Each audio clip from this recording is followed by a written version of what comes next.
Hey, what's going on, fuckers? Alright, it's Captain Jedediah Fish coming at you with an educational video on the arresting and processing procedures here at the Los Santos County Sheriff's Office. Alright? Today, we have an individual that we've scooped off the streets for prostitution. At this point in time, this individual is going to be under arrest. Some of you may look at that and say, hey, that's my undersheriff. And I hate to be the bearer of bad news. You know, shit happens, right? But anyways, let's get right into it, okay? Let's get right into it and go on ahead and start arresting this individual. So at this point in time, we have placed the individual in handcuffs after a brief foot pursuit, right? And now I'm going to make contact with the individual, and we are going to move forward with notifying them of their rights. Alright, so at this point in time, we're going to move forward and Mirandize the individual.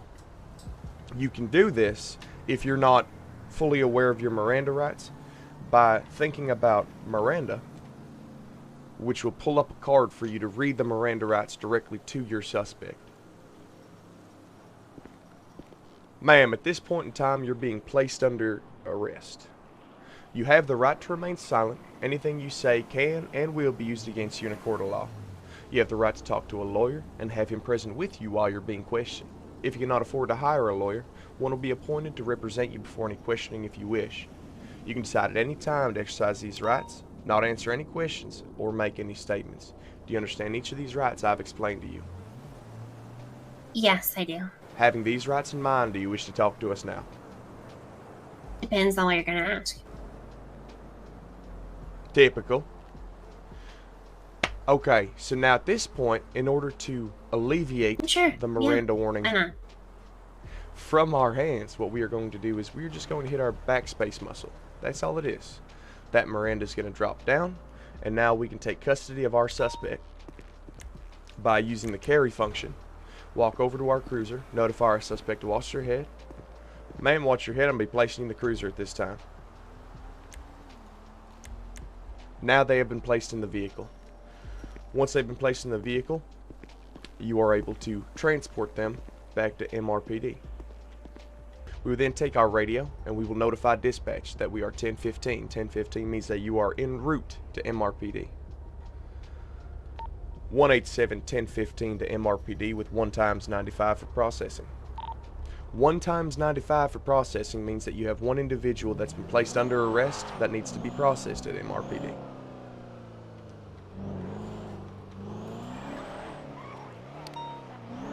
Once you bring your suspect back to MRPD, you will come to the backside and bring them down to the lower portion of MRPD, to the Sally Port, where it is a safe and secure portion of the jailhouse in which you can move your suspect from your car to the cells.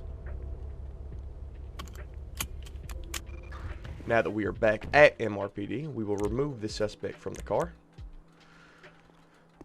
Follow me, ma'am. Please stand up against this wall before you enter the door.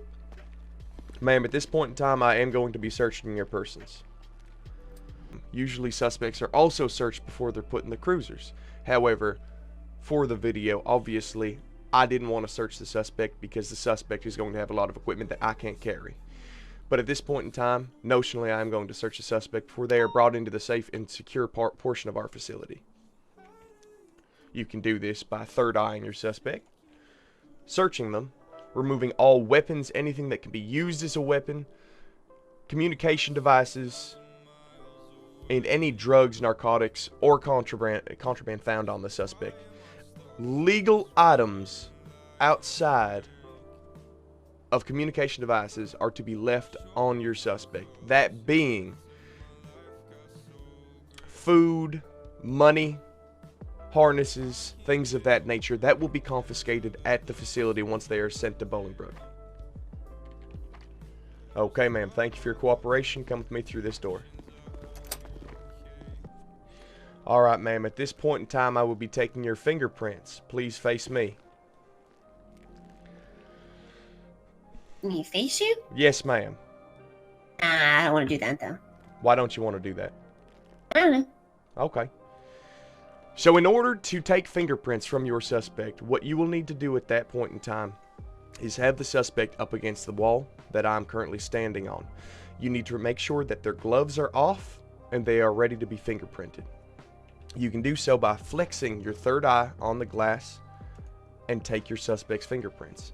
This will open up an animation in which you will then take your suspect's fingerprints. Once that is done, any collected bullet casings will come back with an evidence match supporting the evidence. So what you can do at this time is you can go down your list. You can find any and all bullet casings that are connected to any crimes or anything of that nature. All bullet casings will come with a location, a time, and the name of the individual in which they have a hit on.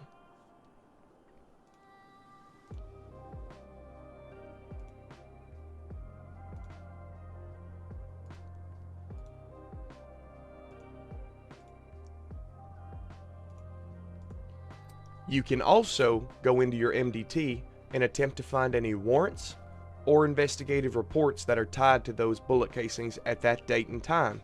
If you have a hit, you can then send a warrant to the DOJ to get approved for further charges. Come with me, ma'am.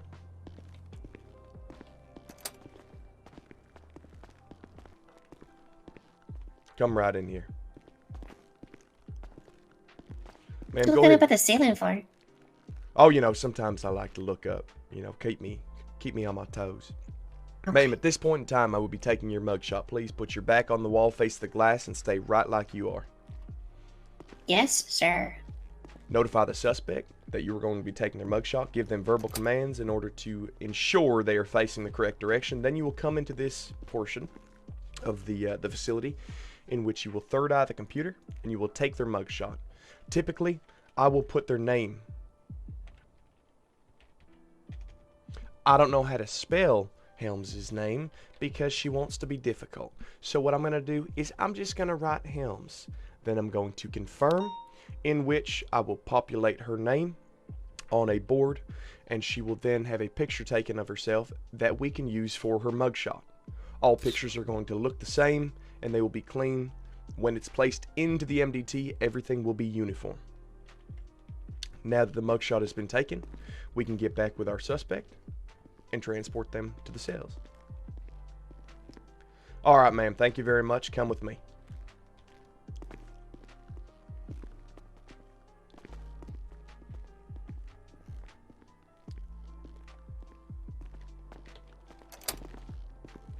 And whatever's going on to the top right of us is super interesting. Absolutely. Come on up to the bars for me, ma'am. I'm going to remove those cuffs from you. At this point in time, what we're going to be doing is we're going to be searching the suspect one final time before the cuffs are taken off. All too often, we are very busy when we are arresting suspects, and sometimes we look over something, especially when we have multiple suspects that are being brought into the cells. So, at this point, you cannot third eye your suspect because the bars are blocking the connection between your third eye and that individual. So what you want to do is you want to open up your police context menu and search your suspect this way. And again, we will be taking any firearms, anything that can be used as a weapon, or any illegal contraband found on the suspect. All legal items will remain. That will be food, harnesses, bandages, money, etc., etc., etc. If you feel like you shouldn't take it, ask a supervisor or a command member and they will notify you of items you should be collecting all from your suspect. Now that we've notionally confiscated everything, again we will go into our PD context menu and we will release the cuffs from the suspect. Now that the suspect has been uncuffed, we are now able to move forward with the processing. The suspect will hang out in the cells while we open up our MDW and we type up our report. In order to create an instant report for your suspect, what you will do is find their name, you will add them to the instant report, and you will attach any charges. Prostitution. You will enter their name, the reason they have been arrested,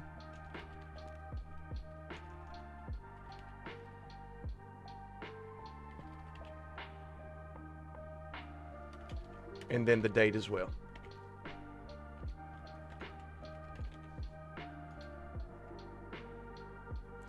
Within the PD Discord, what you will find is you will find in department documents a template for your report, which you can then copy and you can paste into your report for ease of use.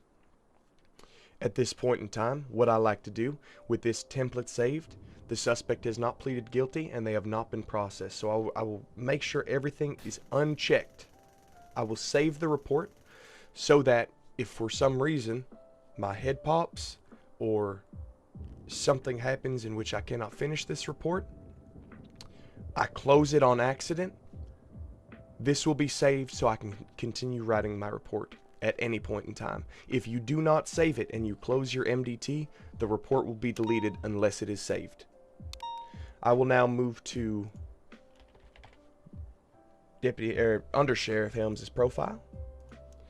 And I will go and I will collect her mugshot from mugshot evidence in the PD Discord. I will copy the link and paste the image URL right there in which it will populate Rosalind Helms.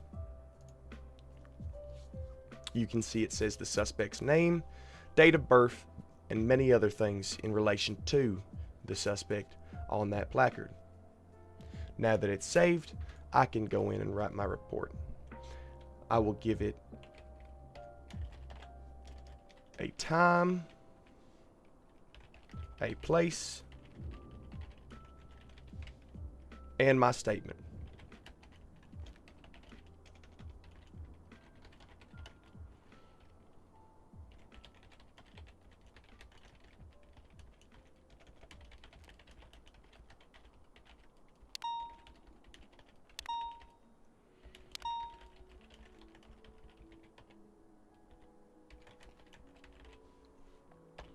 For the sake of time, I am not going to include the report writing in this video.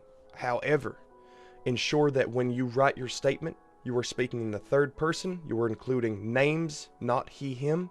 You are including places, not there. Little Bighorn, for instance, not the street behind MRPD. You need as much information in that report as possible. That way, if the district attorney has any questions, he can review your report without contacting you or subpoenaing you for court. The better your report is written, the less chance you will have of being called to stand as a witness in a court setting. Time at the bottom will be the time you sent your suspect for, the fine in which they received, body cam if applicable, their plea, officers involved, and once all of that is done and you have sent your suspect, you will request a supervisor to approve your report, in which they will populate their name on your report so that it is approved. We will save it one more time and make contact with our suspect. Ma'am, at this point in time, you're being charged with 1 count of prostitution. How do you plead to those charges? I mean, I don't know. Guilty, I guess. Okay, ma'am. We will return. Though nothing happened. And at this point... Weren't you the one that were coming on the corner for me? Come on, what? You gotta prove that in the court of law! Wasn't that you in, like, the really weird, like, small gym shorts? Like, the pink face mask? It was a and, prostitution like, a sting. God damn it. Oh, shit, my fault. Yeah, see? Now that we have received a plea from our suspect, at this point in time, what we can do is mark everything guilty, place guilty on the report for the plea. We can save. Notionally, I will save. However, I don't want to populate a prostitution charge on the undersheriff's MDT profile. We will notionally save, place any evidence, officers involved, persons, or vehicles in the evidence dropdown, save one more time, and then we will re-engage with our suspect. However, the biggest thing I want you to take from this is every time you complete a portion of your report, save it just in case you may accidentally close or head pop during this arrest procedure. That's going to save you a lot of time and heartache of rewriting and reformulating this report. However, since we are not going to be saving it, what I will do at this point in time is I will close the MDT and I will ask the suspect for their citizen identification number. Ma'am, what is your citizen identification number? 371. Now that we've been notified of the individual's citizen identification number, we can include the jail fines with the amount and send the invoice to our suspect. Once that is completed, you will think about jail, their citizen identification number, and the amount of time, the amount of months you would like to send that suspect to Bolingbrook for. We recommend that deputies use discretion when processing their suspects. You can use up to 20% reduction of time for your suspect. That means that this individual would be sent for approximately 6 months. Once that is done, they will be sent to Bolingbrook, and you can look over your report one more time before you request a supervisor to approve it. After everything is said and done, and your suspect has been sent to Bolingbrook, you can now make your way all the way to the evidence room. Once you get to the evidence room, there are 2 locations you can place any and all evidence. I recommend that if you have a not guilty plea, you use a personal evidence locker and include the number of that locker in your report so that if evidence needs to be subpoenaed to the court, then it is easily accessed by not just you, but the entire department, and all they have to do is check your report for that information. The 2 evidence lockers are found on the left side of the room. This is what I call the throwaway evidence locker. This is where everything is thrown that isn't too important. Your pistols, your hacking devices, knives, things that aren't going to play a larger role in a court setting. These are most likely guilty pleas, things like that.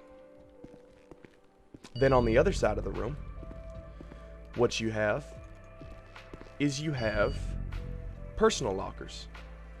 I, for one, have some things in my own personal locker, 187, in which I have thrown. Now, if the court ever subpoenaed anything that I knew I had, let's say, for instance, I had a gang-related shooting, and I put it down as 5988. Well, these are all the weapons that I collected from that gang-related shooting. So at that point in time, if it was subpoenaed by the court, all they would need to do is look through my incident report and request that all evidence be handed to the court system for trial in relation to evidence locker 187.